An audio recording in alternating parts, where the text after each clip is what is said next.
sont des discours qui attisent toutes les haines, hein. C'est des discours provocateurs, c'est des discours de la part d'agitateurs professionnels qui, effectivement, peuvent mener à des violences, en réalité à des violences qui peuvent être très graves. Ce sont, si vous voulez, un peu à toutes les époques, on a connu ce genre d'individus et ce genre de mouvements qui sont en train, effectivement, de se radicaliser.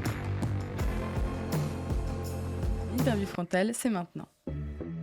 Frontières, la matinale, l'interview frontale. Bonjour Jean-Paul Garot. Bonjour. Merci d'être avec nous aujourd'hui. Vous êtes ancien magistrat, député européen et président de la délégation RN au Parlement. Merci d'être avec nous ce matin. Merci. On voulait vous recevoir à l'occasion de certaines manifestations qui ont eu lieu. Évidemment, ça a fait beaucoup de bruit. On va rentrer dans le vif du sujet puisque demain, nous sommes le 1er mai. La gauche appelle à manifester une fois encore. À cette occasion, Richie Thibault avait publié un post sur Twitter appelant à déborder le dispositif de sécurité.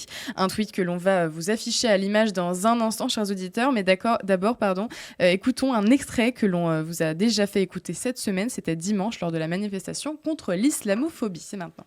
Du sang sur les mains, c'est CNews, c'est Monsieur Bolloré, c'est Frontières, c'est tous les torchons d'extrême droite. Ils ont du sang sur les mains. L'extrême droite tue. On l'a vu à Nantes avec un adorateur d'Adolf Hitler. On l'a vu avec cet islamophobe qui a tué un homme dans son lieu de culte. Alors mes amis, ce qu'il faut dire aujourd'hui, c'est qu'on ne peut pas compter sur les institutions. La police, la justice véhiculent l'islamophobie et le racisme. On ne peut compter que sur nous-mêmes. Et c'est pour ça que je le dis, je l'assume, il faut qu'on se défende par nos propres moyens. Il faut constituer partout dans le pays des brigades d'autodéfense populaire. Jean-Paul Garot, bonjour. Alors, je vais vous poser la question. Frontalement, est-ce que CNews, Frontières, Pascal Praud, la police ont du sang sur les mains ? Bien sûr que non. Mais quand j'entends cela, ce sont des discours haineux, ce sont des discours répréhensibles. D'ailleurs, je crois que le ministre de l'Intérieur a décidé, fort heureusement évidemment, de poursuivre et de demander des poursuites. Donc, ils disent toutes les haines, hein. C'est des discours provocateurs, c'est des discours de la part d'agitateurs professionnels qui, effectivement, peuvent mener à des violences, en réalité à des violences qui peuvent être très graves. Ce sont, si vous voulez, un peu à toutes les époques, on a connu ce genre d'individus et ce genre de mouvements qui sont en train effectivement de se radicaliser. Et pourquoi ils sont en train de se radicaliser aussi ? C'est parce que, si vous voulez, il y a une montée en puissance de ce que nous représentons, du souverainisme, d'un retour, je dirais en quelque sorte, à une certaine identité que nos concitoyens recherchent, une souveraineté dans notre pays. D'ailleurs, ça déborde les clivages politiques droite-gauche. En réalité, c'est d'où d'ailleurs le Rassemblement national qui fait venir vers lui de nombreuses personnes. On voit des gens qui étaient complètement à gauche qui viennent vers nous et autres, parce qu'ils ont compris que ce qui concernait l'ordre, ce qui concernait la sécurité, ce qui concernait le retour à un certain nombre de valeurs profondes, nous les incarnions véritablement.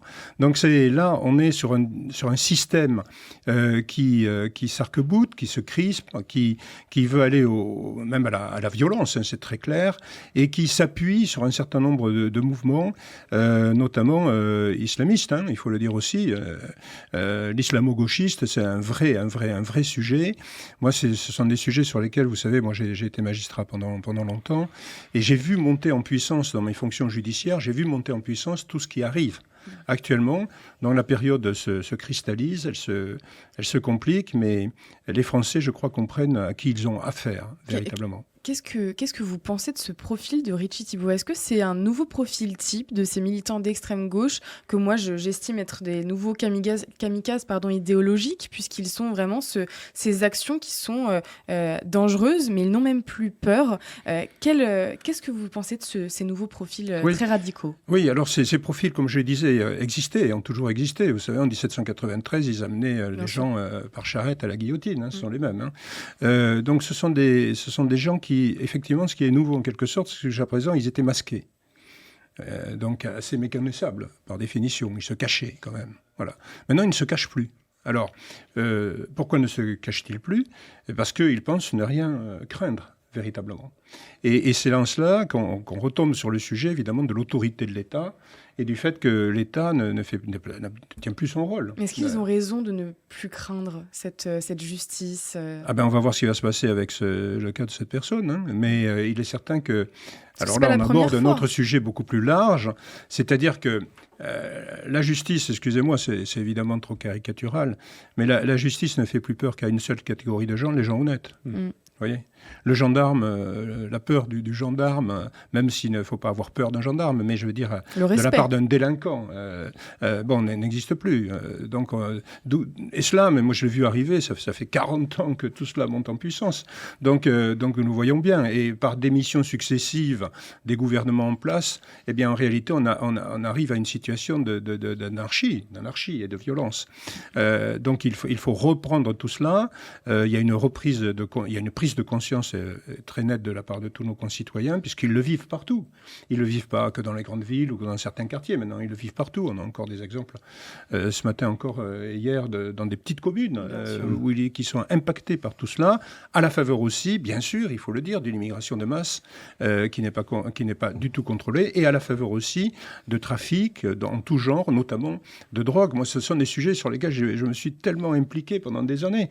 Donc, si vous voulez, je sais bien que l'actualité en est à cette loi sur les narcotrafiquants que nous avons d'ailleurs votée, parce qu'il y a un certain nombre de parties de cette loi, de parties de cette loi qui vont dans le bon sens, mais ce n'est pas suffisant.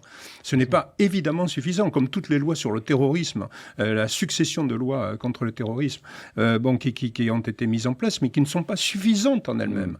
C'est tout un système qu'il faut repenser de fond en comble, et vous savez que là aussi nous avons, et moi j'en suis un peu l'un des auteurs principaux, donc des dispositifs prêts à être votés, appliqués par rapport à la lutte contre l'islamisme et par conséquent, évidemment, par rapport aussi à cette immigration de masse. On va y revenir, mais encore une question peut-être sur le profil effectivement de Richie Thibault, qui on rappelle essaye manifestement de continuer de rentrer dans l'Assemblée nationale alors qu'il en est interdit, parce qu'il y a un sujet sur la radicalisation de ces militants.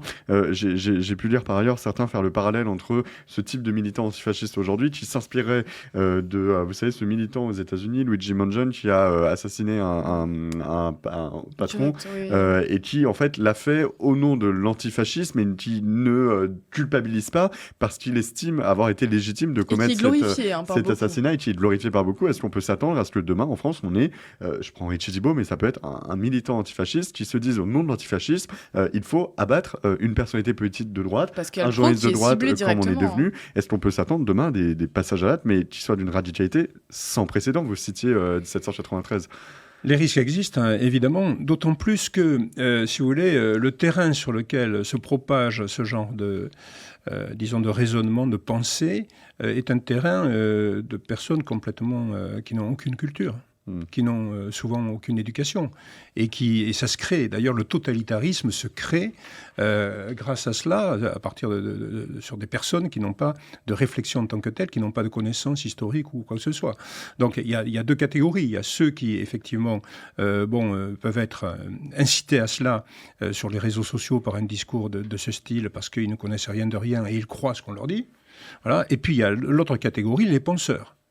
Ceux qui, vraiment, sont dans une réflexion agissante, déterminée, et cela, on retrouve le trotskisme. Hein, je veux dire, c'est exactement ça. Si vous voulez, c'est une variété nouvelle du trotskisme à la teinte islamo-gauchiste, en clair. Alors on va parler du 1er mai et des prisons et de la justice, mais là-dessus, on a vu Bruno Retailleau engager hier un processus de dissolution de la Jeune Garde. D'abord, est-ce que vous y croyez? Est-ce qu'il ira jusqu'au bout? Ce matin, on parlait d'urgence Palestine également, et auquel cas, est-ce que c'est une bonne chose? Écoutez, si le ministre de l'Intérieur va au bout, tant mieux. Bien sûr, nous souhaitons que cela se fasse, naturellement. Moyennant quoi, on a vu dans le passé que les choses n'étaient pas comme cela. Et puis comment peut-il agir en réalité, même s'il le veut vraiment, à l'intérieur d'un gouvernement qui est tellement différent et qui ne va pas au bout des choses. Nous le savons bien, tout le monde le sait d'ailleurs en réalité. Donc voilà, et puis il y a maintenant une incompréhension de plus en plus nette entre les actions qui sont annoncées et les réalités qui sont effectivement mises en place. On va le voir aussi avec ce qui vient d'être voté. Il y a un certain nombre de dispositifs qui sont effectivement qui vont dans le bon sens, qui sont dans la suite d'ailleurs d'une loi loi dont j'étais le rapporteur à l'époque, la loi Perben, sur les dispositifs qui permettent, et Dieu sait qu'à l'époque, déjà en 2004, j'avais été taxé d'extrême droite, parce que, en réalité, voilà, comme d'habitude, vous savez, il y a d'un côté l'ombre, de l'autre côté la lumière, etc. Donc j'ai été effectivement taxé de tout cela à l'époque, mais donc on va dans cette bonne direction, mais il est au sein d'un gouvernement qui, par définition, fera tout pour qu'il y ait des contradictions internes et que ça n'avance pas. Bruno Retailleau, il y a quelques minutes sur CNews, disait « La France insoumise veut fracturer la société et hystériser le débat public ».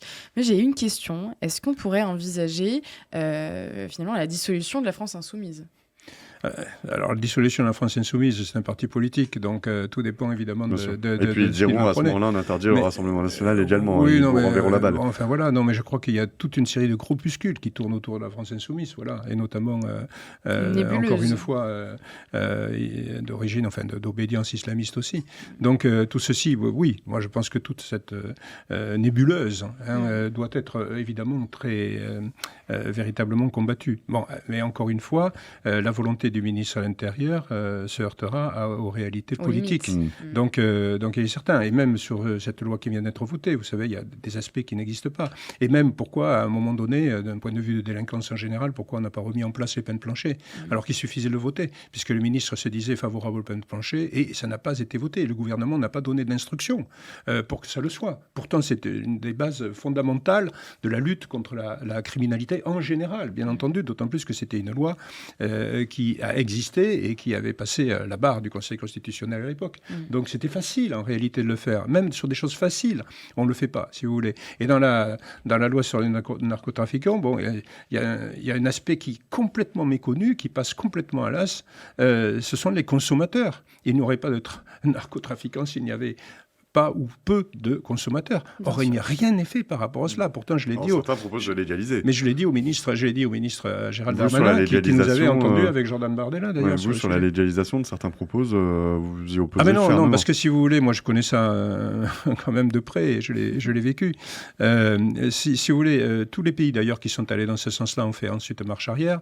Donc, d'un point de vue purement trafic, le trafic subsiste, il prend d'autres options. Regardez sur les cigarettes, il y en a toujours. Oui. Pourtant, c'est un produit qui est légalisé. Hein, bon. Et puis quand on accepte un, on doit accepter d'autres. Voilà, donc non. Il faut être intraitable avec tout cela. Véritablement intraitable. Bien entendu, il y a une question de moyens, mais bien entendu aussi, il y a toute une question de procédure. Vous savez, quand on fait des textes nouveaux, des lois nouvelles, mais que en réalité, on ne simplifie pas les procédures, on ne rend pas plus facile l'action de la police, de la gendarmerie sur le terrain, des officiers de police judiciaire, eh ben, en réalité, on fait des textes qui se surajoutent à d'autres et qui ajoutent de la complexité à la complexité avec des pièges à nullité partout, donc qui aboutissent à souvent, et même de plus en plus malheureusement souvent, à la libération anticipée d'un certain nombre de délinquants. Donc tout cela est à repenser fondamentalement en gardant l'objectif majeur qui est celui de la protection de la société. Si vous voulez, d'un point de vue plus général, bon, il y a la réinsertion des condamnés, bien sûr, bon, très bien, d'accord, mais il y a aussi la protection de la société. Et entre l'intérêt collectif de la société et l'intérêt individuel d'une personne, un condamné qui ne veut pas se réinsérer, qui ne veut pas s'amender, moi je préfère la protection de la société. Et puis je voulais aller dans votre sens, mais moi j'aime le dire là-dessus et je suis évidemment contre tout ce qui est autour des drogues. Et si finalement vous êtes consommateur, vous êtes aussi complice de beaucoup de morts, de beaucoup d'agressions, d'une certaine aussi immigration qui est motivée par quelque part. C'est un domaine aussi qui arrive à séduire une jeunesse qui est en détresse, qui a envie d'argent, qui a le goût du luxe et qui trouve quelque part une solution. Mais derrière, c'est bien plus difficile que ça. Et je le dis toujours, mais si vous consommez, vous êtes complice de tout ça. On voulait vous faire écouter un autre extrait, c'est Laurent Nunez qui est préfet de police de Paris qui évoquait les risques de débordement de l'extrême gauche donc pour ce 1er mai qui arrive demain. On écoute. Au sein du cortège viennent se greffer des mouvements, des individus qui appartiennent aux mouvances radicales, souvent d'ultra-gauche, qui constituent des black blocs et qui commettent des dégradations. On a de bonnes raisons de penser que ce sera le cas. D'ailleurs, il y a des appels explicites à déborder le dispositif policier. On a entendu cet assistant parlementaire d'une députée de la LFI, de la France Insoumise, qui appelle à déborder le dispositif policier, qui appelle à la désobéissance par la violence, en réalité. On sera extrêmement réactif. On ne tolérera aucune violence. Alors, on a bien conscience, Jean-Paul Diarrault, le 1er mai aujourd'hui est devenu un rassemblement qui n'a plus rien à voir avec la défense des travailleurs, du travail et des sujets sociaux. On imagine très bien qu'il y aura des drapeaux pour la Palestine. On voit mal d'ailleurs le propos.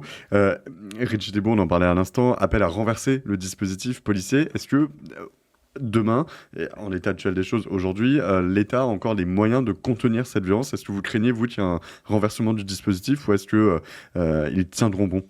Moi, d'abord, je tiens à saluer évidemment l'action de la police et de la gendarmerie. Voilà.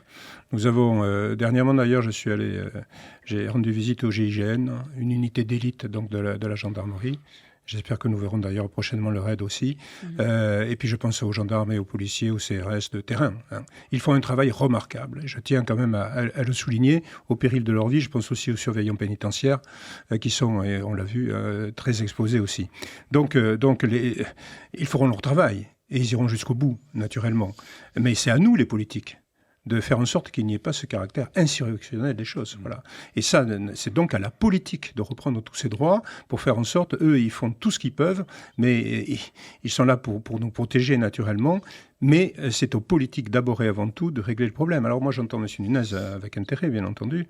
Moi je me souviens d'un temps pas si lointain où c'était surtout ce qu'ils appelaient l'extrême droite, tout ça qui était toujours pointé du doigt. La gauche on n'en parlait pas trop. L'islamisme d'ailleurs, le mot même n'était pas prononcé d'ailleurs. Hein. Donc souvenez-vous de tout cela, de cette époque où vraiment, voilà, où alors quand on parlait de la gauche il fallait forcément parler de la droite, etc.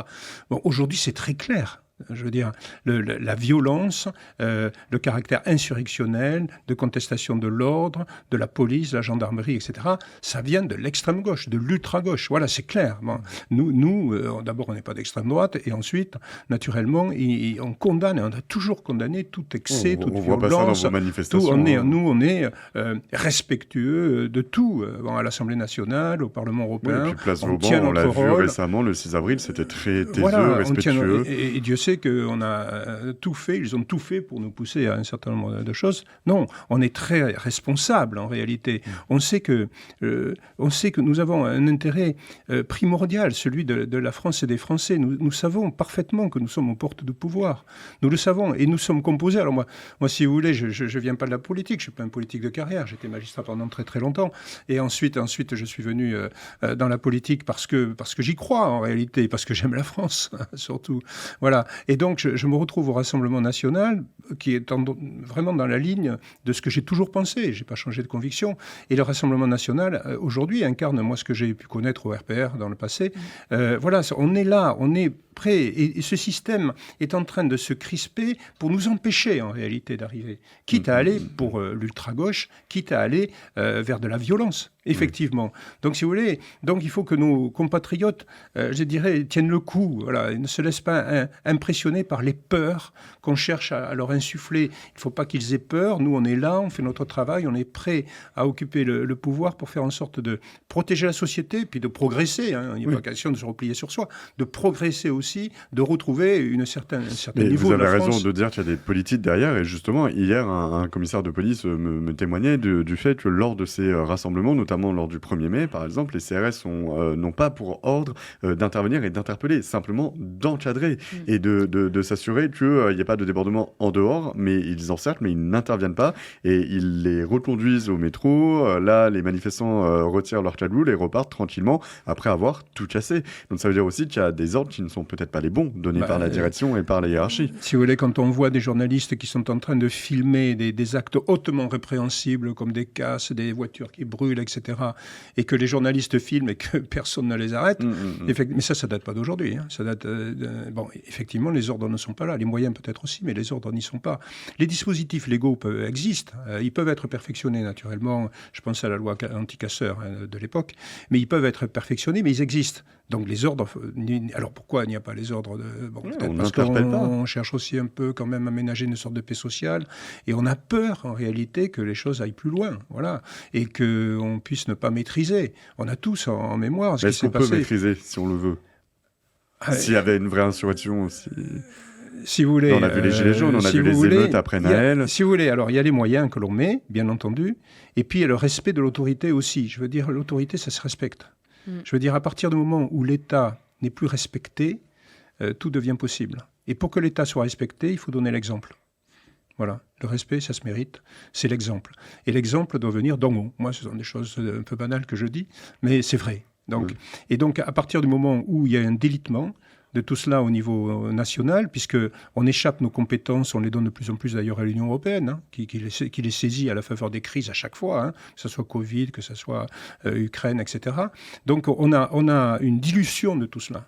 Donc l'État doit redevenir souverain, il est légitimement élu, de redevenir souverain et affirmer son autorité et avoir les moyens. Je peux vous dire qu'il y a des ressources insoupçonnées. C'est-à-dire, on parle des forces de l'ordre, même à moyen égal, nous aurons certainement davantage et encore davantage de motivation de la part de ces gens qui sont remarquables déjà. Ce commissaire m'indiquait justement qu'il y avait des capacités même humaines, mais qu'il n'y avait pas les ordres. Alors, avant de parler prison, je sais peut-être une dernière question en tant que député européen, on m'expliquait aussi que ces rassemblements parfois incluent des étrangers, notamment des Italiens, des antifascistes italiens qui accompagnent ces mouvements à Paris. Est-ce qu'on a un peu les mêmes dispositifs là-bas, ou est-ce que vous craignez aussi la présence de groupuscules étrangers? Qu'est-ce qui est fait au niveau européen d'ailleurs là-dessus? Est-ce qu'il y a des avancées sur les groupuscules qui dépassent les frontières? Ah ben non, il n'y a rien. De toute façon, vous savez, au niveau européen, les frontières, ça n'existe pas. Donc voilà, pour Madame von der Leyen et tous ses amis, la frontière, non, on est dans un espace de libre circulation. Voilà. Ce qui a permis d'ailleurs à un certain nombre de délinquants, de criminels, d'échapper assez rapidement donc bien sûr à des poursuites nationales. Donc on l'a vu dans différentes occasions. Donc non, il n'y a pas à partir du moment venir casser à Paris, quoi. À partir du moment où il n'y a aucun contrôle aux frontières, eh bien, tout est possible. Les gens peuvent venir effectivement de partout. Et comme avec les réseaux sociaux, c'est facile évidemment de communiquer. Donc, nous avons effectivement des risques de ce côté-là. Non, mais là aussi, nous on est favorable à un retour des contrôles aux frontières. À un moment donné, l'Allemagne l'a fait. Ben, pourtant, l'Allemagne, l'a réalisé. Après des années de déni. Donc, on voit qu'il y a quand même... Mais ce sont des gens qui... Fondamentalement, ceux qui gouvernent dans ces pays, comme en France avec M. Macron, ce sont des gens qui fondamentalement ne sont pas dans une optique nationale. Voilà. Donc ils ne sont pas dans cela. Ils ne veulent pas comprendre cela. Nous, on considère que si on veut avoir une Europe des nations forte, il faut qu'on ait des pays forts qui conservent effectivement cette souveraineté. Vous les évoquiez tout à l'heure, ces surveillants pénitentiaires. Eh bien, il y a des attaques qui sont perpétrées sur ces mêmes établissements pénitentiaires. Une trentaine de suspects ont été arrêtés lundi lors d'une vaste opération de police. Gérald Darmanin, ministre de la Justice, évoquait des attaques contre l'État. On l'écoute tout de suite. C'est une organisation féministe, mais elle a le malheur d'utiliser l'État en l'intimidant. Ils le font parce que nous prenons des mesures contre le laxisme qui existait peut-être jusqu'à présent dans les prisons, qui a mené notre pays à des difficultés extrêmement graves, des réseaux de drogue qui continuent à partir des cellules carcérales, on commande des assassinats, on blanchit de l'argent, on menace des policiers, des magistrats, des agents pénitentiaires et on s'évade. Les mesures annoncées par Gérald Darmanin, je pense notamment à celle qui fait beaucoup de débat depuis quelques jours, notamment de remettre le fait de payer ses frais d'incarcération. Ouais. Monsieur Darmanin veut faire croire que c'est parce qu'il durcit la politique, notamment pénitentiaire, que donc des délinquants, des voyous s'attaquent aux prisons. Mais non, pas du tout. Pas du tout. Je veux dire, c'est une évolution malheureuse, terrible, qui existe depuis des années. Et c'est une sorte d'aboutissement à un système qui ne maîtrise plus rien, en réalité. On attaque les prisons comme on attaquait les gendarmeries, comme on attaque les commissariats de police. Voilà, ça. Maintenant, c'est les prisons. Ce sont les mêmes. Les familles des surveillants. Et les familles, mais oui, parce que les familles des surveillants, ça je dois reconnaître. Et c'est méconnu que cette troisième force de sécurité, qui sont les personnels pénitentiaires, parce qu'on sont vraiment très exposés, parce que pour toute une série de raisons, ils sont logés à proximité finalement de possibles délinquants, et puis tout est connu de leur identité ainsi que de leur lieu de résidence. Donc tout cela est effectivement très très risqué. Quant à la proposition de M. Darmanin sur bien sûr faire payer les détenus, mais ça date de 2018 et c'est nous qui l'avons amené. 2018-2022, c'était dans le programme présidentiel donc de Marine Le Pen. C'est réalisable, la plupart ne sont pas solvables. Et on a d'ailleurs une proposition de loi qui était prête pour cela, aussi pour insister. Mais il paraît que ça coûte plus cher de récupérer que finalement ce qu'on va gagner. Oui, mais d'accord, mais enfin, si vous voulez, bon, il y a aussi les détenus, il y a aussi leurs familles, il y a aussi leurs proches, etc. Enfin, en réalité, l'idée, c'est de faire en sorte que la détention, à un moment donné, soit vécue comme une période quand même un peu redoutée de la part de l'individu qui commet des infractions, vous voyez. Oui, ce qui n'est plus le cas aujourd'hui. On sait qu'on va faire du karting, on sait que ça va être le Club Med. Si vous voulez, c'est un hôtel, hein. Honnêtement, il faut dire ce qu'il y a. Il y a aussi des personnes qui ont... Il y a eu aussi des enquêtes, il y a eu des articles qui sont sortis à ce propos de certaines personnes qui sont aussi parfois dans une détresse dans leur vie et qui trouvent un certain confort. Non mais c'est vrai, c'est dramatique. Je ne veux pas être caricatural non plus, mais j'ai connu dans ma carrière professionnelle des gens qui voulaient rester en prison. Voilà. Et alors, assez fréquemment, vous savez, très rapidement, quand on veut condamner quelqu'un à une peine d'intérêt général, de travail d'intérêt général plutôt.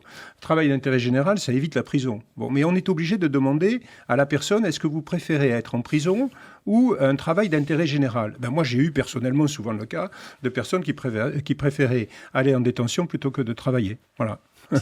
Donc, mais si vous voulez, bon, il ne faut pas en faire une règle générale. Pourquoi on propose un choix d'ailleurs? C'est une vraie question. Ah, parce que c'est une obligation légale. Mais pour quelle raison? Mais parce que c'est une obligation légale, parce que la loi a prévu qu'on ne pouvait pas faire autrement que d'avoir quand même l'avis et l'accord. Mais vous savez, il y a toute une... Mais quand je vous parle des contraintes légales, tout à l'heure j'en ai rapidement parlé, mais il y a tout un pan, je dirais, de réformes procédurales qu'il faut faire. Elles sont compliquées parce qu'elles sont directement insufflées par la jurisprudence et les dispositions européennes, voilà aussi, et par des jurisprudences de plus en plus présentes de la part des cours suprêmes et du Conseil constitutionnel. Si vous voyez, il y a quand même tout un carcan juridique. Alors faire des lois, ok, mais je veux dire, c'est surtout les carcans juridiques, tout en ménageant les droits des gens, bien entendu, mais des carcans juridiques qu'il faut faire sauter. Quand vous pensez, par exemple, juste une parenthèse en ce qui concerne le terrorisme, moi je suis à l'initiative de la création du parquet national antiterroriste, mais quand vous pensez que vous avez quasiment les mêmes procédures, bon, à part la cour d'assises spéciale, mais les mêmes procédures qui s'attachent aux terroristes et aux délinquants de droit commun, alors que vous avez d'un côté des gens qui condamnent la société, qui veulent tuer la société par le terrorisme, et de l'autre côté des gens qui n'ont rien à voir à cela, mais qui agissent dans leur intérêt personnel, eh bien, on fait bénéficier les deux, finalement, de possibles réhabilitations, de possibles, si vous voulez, aménagements de peine, etc. Donc, alors, faire un aménagement de peine pour réinsérer un individu dans une société qu'il combat à mort.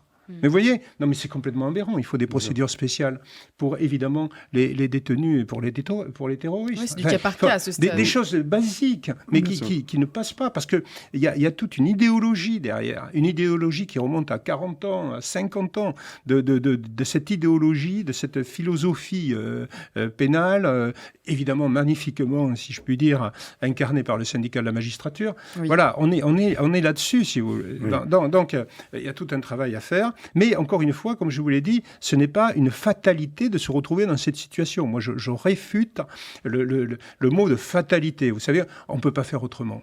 Voilà. Le fameux on ne peut pas faire autrement, c'est comme ça, etc. On n'a pas le choix. Non, il n'y a pas de fatalité à être victime, il n'y a pas de fatalité à avoir une immigration de masse, il n'y a pas de fatalité à subir effectivement toutes ces violences et ces mouvements d'extrême gauche. Il n'y a peut-être pas de fatalité, comme vous dites, mais en tout cas, il y a un constat qui est celui, certains diront, de mexicanisation de la vie de la société française, en tout cas dans nos prisons. Et vous parlez tout à l'heure des narcotrafiquants. Est-ce qu'il y a véritablement ce qu'on a pu voir dans certains pays d'Amérique latine avec un effondrement de l'État, une hausse progressive simplement des cartels. Aujourd'hui, on voit la DZ Mafia, on voit tous ces groupes de trafiquants. On avait vu avec cette affaire Mohamed Amra des actes commandités depuis l'intérieur des cellules de prison. Et puis en face, des territoires entiers qui sont perdus aux mains d'un autre État, j'ai envie de dire, d'une autre partie de la population. Ouais. Comment on s'en sort? Est-ce qu'on fait comme le Salvador, par exemple? Oui, ben, il faut dire les choses telles qu'elles sont. Le narcotrafic, puisque c'est le mot à la mode, enfin les trafics de stupéfiants ont pris une telle ampleur et génèrent de tels revenus. Il y a véritablement, il y a des fonds considérables. Donc ils peuvent en fait tout acheter, ils peuvent en réalité fonctionner véritablement dans des conditions optimales pour eux, parce qu'il y a des moyens considérables. Et donc tout ceci est bien entendu, il faut agir sur l'argent, sur les fonds, il faut agir sur le trafic eux-mêmes. Mais là aussi, si vous voulez, nous sommes démunis parce que nous n'avons pas véritablement, malgré quelques progressions, mais qui ne sont pas assez fortes au vu de l'étendue véritable de la situation telle qu'elle est aujourd'hui. Donc c'est des moyens forts. Moi j'entends l'État, on entend l'État, ça on va faire la guerre. Moi j'ai entendu bien sûr... Bruno Retailleau dire nous sommes en guerre, sauf que dans une guerre il y a deux belligérants qui se font face à face. Et là on a l'impression qu'il n'y a pas de réponse de l'État français. En tout cas, elle n'est pas proportionnée par rapport bien sûr, Bruno Retailleau, quel soit le ministre de l'Intérieur, il n'aura pas de toute façon les moyens d'avoir l'ampleur nécessaire pour combattre des phénomènes de cette nature. Pour avoir l'ampleur nécessaire, il faut d'abord avoir un gouvernement solidaire, ce qui est loin d'être le cas. Il faut être majoritaire dans le pays, ce qui est loin d'être le cas. Et il faut se débarrasser de carcans juridiques assez rapides, c'est faisable. Sortir de l'état de droit actuel comme il est. Alors, attention, quelle est la définition de l'état de droit ? Voilà. Parce que l'état de droit que l'on assène au niveau de l'Union européenne, c'est un état de droit qui est là pour favoriser ceux qui sont en place et qui veulent y rester. Et ceux qui ne sont pas dans les clous, comme la Hongrie, donc sont forcément mis au banc des nations. Bon. Non, l'état de droit, en réalité, je ne dis pas qu'il ne faut pas de droit, bien entendu, mais il faut des règles qui soient beaucoup plus strictes, qui soient surtout appliquées. Parce que des lois, il y en a beaucoup, mais qu'elles soient appliquées, c'est-à-dire qu'elles soient véritablement... Vous savez, maintenant, là aussi, pour faire simple, mais les peines principales, que sont par exemple l'emprisonnement, sont devenues accessoires. Et les peines accessoires, les aménagements de peine, libération conditionnelle, sont devenues principales. Donc, il y a une inversion totalement de valeur. Vous savez, à force de dire la détention doit être à l'exception, finalement, l'accessoire est devenu le principal. Donc, moi, je ne dis pas qu'il faut incarcérer tout le monde, mais je dis que le monde merveilleux où il y a un monde sans prison n'existe pas. Moi, je voudrais bien être dans un monde merveilleux, mais en réalité, ce n'est pas vrai. On dit que l'homme est un loup pour l'homme, c'est injuste pour le loup. Donc, les Français se disent, alors peut-être sur l'état de droit, mais en tout cas se disent, là, il va nous falloir une réponse hors norme par rapport à la guerre qui nous est menée. Oui, bien sûr, il faut une réponse hors norme. Il faut non seulement cette réponse, mais il faut qu'elle soit appliquée, il faut qu'elle soit unanime au sein du gouvernement. Mais ce n'est pas le cas. Évidemment, ce n'est pas le cas. Et je ne pense pas que le Premier ministre soit dans cette idée-là de vraiment faire la guerre. Peut-être un mot en conclusion sur la justice des mineurs, puisqu'on a vu cette attaque à Nantes, d'autres récemment, où c'est ces mineurs qui sont impliqués, qui ont entre 16 et 18 ans, et on n'arrive toujours pas à leur... mener la même justice pour des majeurs. Qu'est-ce qu'on attend ? Mais non, mais bien sûr, mais combien de fois on a parlé de la justice des mineurs en disant qu'on allait faire ceci ou on allait faire cela. En réalité, rien n'est arrivé jusqu'à présent. Donc sur la justice des mineurs, vous savez, d'abord, il y a un pan des mineurs qui sont les mineurs dits isolés, qui viennent de l'étranger, qui ne sont ni mineurs en général, ni isolés d'ailleurs. Bon, tout cela, ça concerne surtout l'immigration dont nous parlions. Bon, ils ne sont pas traités, ce sont souvent les plus violents, et surtout à l'arme blanche. Et puis, il y a effectivement les mineurs, mais là, si vous voulez, sur le droit des mineurs, c'est toute cette philosophie pénale que je critique qui s'applique en réalité depuis très très longtemps. Il faut faire la part des choses entre la prévention et la répression. Mais la répression, il faut qu'elle existe aussi pour les mineurs. Il y a bien sûr la majorité pénale à 16 ans qu'il faut mettre en place. Mais cette majorité pénale à 16 ans, c'est une bonne chose. Mais en réalité, c'est dans les peines appliquées. Et en réalité, vous avez le même juge qui fait à la fois le préventif, le curatif, en quelque sorte, et le répressif. Ben, c'est pas possible. Il faut scinder cela. Donc, il faut avoir là aussi des réformes procédurales, bien sûr, simples, je pense, simples, et il faut revenir sur toute une évolution qui date depuis une bonne quarantaine d'années. Attaquer, entre guillemets, les parents aussi. On a vu, là, dans ce village des jeunes à Bélem, je crois. Retirer les aides, bien sûr. Voilà. Et puis, il y avait eu un village également où des jeunes avaient brûlé un gymnase. La mère avait envoyé la facture aux parents. Oui. Mais ils ne sont pas forcément solvables. Enfin, c'est compliqué. Oui, mais il y a une responsabilité civile qui existe déjà. Il faut l'étendre, bien sûr. Il y a l'histoire des allocations, ça va de soi, mais là aussi, ça n'arrive jamais. Des allocations de parents qui ne s'occupent absolument pas des enfants mineurs et qui, quelquefois, aussi profitent de leurs méfaits. Il faut quand même le dire aussi. Oui. Donc ce n'est pas fait, ce n'est pas mis en place, on en parle, mais ce n'est pas mis en place. Ce que vous venez d'évoquer, ça fait quand même très très longtemps qu'on en parle. Et où est l'application de tout cela ? La réforme, l'ordonnance 45, bon d'accord, ça ne veut plus rien dire en fait, l'ordonnance de 45, c'est pas d'ailleurs le vrai sujet. Mais en réalité, où il est le nouveau droit des mineurs qui va faire en sorte qu'on va aussi avoir à côté du préventif, du véritable répressif, où il est ? Il n'y est pas. Donc il n'y est pas, parce que là on est sur le point de télescopage de cette idéologie, si vous voulez, judiciaire, qui existe depuis si longtemps. Il faut le briser, il faut y aller. Et ça veut dire qu'en face, on a des populations qui sont imprégnées d'une violence aussi, c'est culturel, c'est philosophique. Donc, est-ce que vous croyez vraiment que le fait de, comme l'a proposé Elisabeth Borne, de mettre des portiques partout, de fouiller les sacs à l'entrée de l'école, suffira ? Mais non, bien sûr que non. On ne va pas leur couper les poings. Donc, il va toujours y avoir des débordements, de la violence physique, l'intégrité physique qui est chère au Rassemblement national. Donc, finalement, on a l'impression qu'il n'y aura jamais vraiment de solution. On ne peut pas tout sécuriser. Non, mais l'État doit à un moment donné, enfin le gouvernement en place doit à un moment donné dire quelque chose. Il faut faire quelque chose. Bon, alors, le fait de faire des lois, ça ne marche plus parce que les gens voient bien que ça ne sert pas à grand-chose. On ne peut pas faire des écoles, des prisons. Voilà, et puis ensuite, on met des portiques. Bon, d'accord, on peut mettre des portiques, mais ça ne servira strictement à rien. Donc tout est à reprendre effectivement à la base par rapport à ces réformes dont je vous parlais, mais qui peuvent être menées, mais à condition, bien entendu, de le faire rapidement et puis de les appliquer et surtout de faire comprendre à la justice. Vous savez, moi, je connais bien le système judiciaire. J'étais aussi directeur adjoint de l'École nationale de la magistrature, donc je connais bien tout cela. Là aussi, on a des ressources insoupçonnées. Et là aussi, il faut simplement tenir aussi un discours qui est différent par rapport aux jeunes magistrats. Il y a beaucoup de jeunes magistrats qui sont conscients de tout ce que nous disons là. Voilà. Mais le maître mot dans la justice, qui a été insufflé par des organismes politiques comme le syndicat de la magistrature, n'est pas celui dont nous parlons. Bon, je dis, par exemple, le schéma de protection de la société n'intervient quasiment pas dans la formation des futurs magistrats.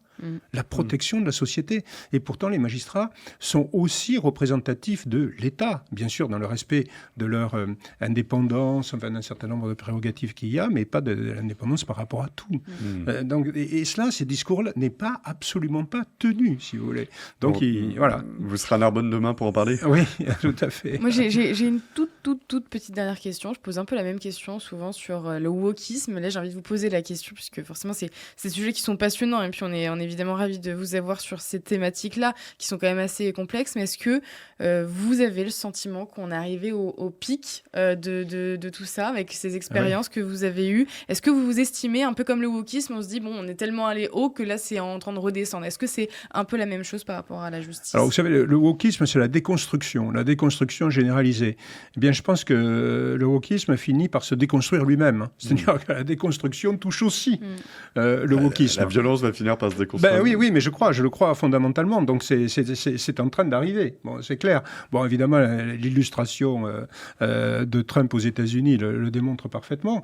Donc, oui, à force de déconstruire, ils se déconstruisent eux-mêmes. Et ça ne correspond en fait en rien aux aspirations profondes des gens, quel que soit d'ailleurs leur sentiment politique. C'est d'être pacifique. Voilà. Bien sûr. Donc ce schéma-là est en train de se terminer. Vous savez, le cycle maastrichtien qui a commencé en 92, donc avec Maastricht, est en train de s'achever. Mais comme ce système est en train de s'achever, et comme il se sait menacé, il se crispe.